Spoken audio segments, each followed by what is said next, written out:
it's me. Assalamualaikum warahmatullahi wabarakatuh. Salam tetap semangat dan terus belajar. Di sini saya akan menjawab pertanyaan kurikulum dasar kedua mengenai individual system. Yang pertama, apa pengertian individual system? Individual system adalah proses belajar yang berpusat pada anak. Yang kedua, mengapa pendekatan dilakukan harus individual system? Karena pendekatan harus dilakukan sesuai keadaan masing-masing anak. Yang ketiga, apa tujuan yang ingin dicapai dengan melakukan pendekatan secara individual system? Agar proses belajar dapat dilakukan secara bertahap. Yang keempat, di bimbang murid dan guru memiliki peran masing-masing. Sebutkan apa peran guru dan murid. Motivator berperan memberikan motivasi dan apresiasi kepada anak. Yang kelima, apa perbedaan antara metode individual system dan classical system? Individual system adalah melakukan pendekatan kepada anak sesuai karakter, sedangkan classical system adalah perbandingan murid lebih banyak, tidak ada pendekatan secara individu. Yang keenam, bagaimana cara yang dilakukan motivator agar dapat melakukan pendekatan secara individual system? Harus mengetahui kesukaan anak didik agar dapat mengarahkan anak. Yang ketujuh, apa dampak yang akan terjadi bila pendekatan dilakukan secara individual system? Motivator jadi tahu tentang apapun tentang apa yang disukai oleh muridnya. Yang ke-8, apa dampak yang akan terjadi bila pendekatan dilakukan secara classical system? Prosesnya tidak menyenangkan dan belajar seperti dipaksa.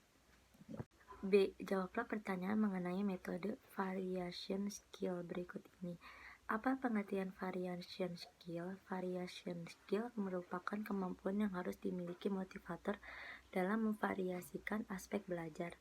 Yang kedua, mengapa kegiatan belajar harus divariasikan agar proses belajar tidak membosankan? Yang ketiga, apa tujuan yang ingin dicapai dengan memvariasikan kegiatan belajar? Tujuannya agar anak semakin tertarik. Yang keempat, sebutkan 3 aspek belajar. Yang pertama itu ada afektif, kognitif, dan psikomotik. Yang kelima, kegiatan apa yang termasuk aspek kognitif? Kegiatan yang berkaitan dengan kerja otak atau kecerdasan. Yang keenam, kegiatan apa yang termasuk aspek afektif? Kegiatan yang berkaitan dengan hati dan perasaan. Yang ketujuh, kegiatan apa yang termasuk aspek psikomotorik? Yaitu kegiatan fisik yang berkaitan dengan penggunaan anggota tubuh. Yang ke-8, bagaimana cara motivator memvariasikan kegiatan belajar dengan aspek belajar? Dengan memvariasikan di aspek afektif, kognitif, dan psikomotorik. Yang C, jawablah pertanyaan mengenai teori dasar dalam psikologi pendidikan berikut ini. Yang pertama, apa yang dimaksud dengan the law of effect atau hukum akibat? Adalah ketika melakukan sesuatu kegiatan yang menyenangkan maka akibatnya akan diulang-ulang. Yang kedua, apa yang dimaksud dengan the law of exercise atau hukum latihan? Adalah ketika suatu keinginan yang terus diulang maka akan berdampak mampu. Yang ketiga, apa yang dimaksud dengan the law of readiness? The law of readiness adalah ketika seseorang semakin mampu maka semakin siap dan terampil. Terima kasih. Assalamualaikum warahmatullahi wabarakatuh.